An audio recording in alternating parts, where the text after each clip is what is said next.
ovom fantastičnom gostovanju.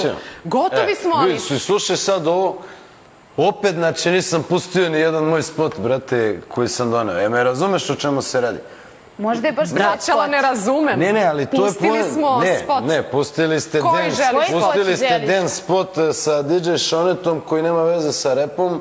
Pustili ste rap spot bez zvuka i, brate, pustili ste crtanje grafita. Znači, ja hoću samo da vam kažem da je to razlog zašto moja muzika ne može postoji u ovoj zemlji, zato što nema medijski prostor. Nismo sigurni da će... Kapiraš, ja sam doneo još 3 rap spota gore, na primjer, ali to nikog ne interesuje. Možda je baš ovo što smo najavili tvoj spot.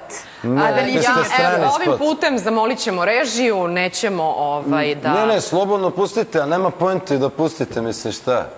1:30, evo, već su deca legla. Emitujemo se mi u naredna 24 sata i deca i bakice sa pešačkog prelaza, svi će biti u prilici da vide nove spotove. Veliki pozdrav za bakice. Hvala ti na gostovanju. Hvala i novoj dozi smeha. Očigledno je da smo... Ma da, bilo su... Ekipa Pink Worlda je uvek voljna da ti da medijski prostor koji želiš i još jednom pozivamo da svi dođete na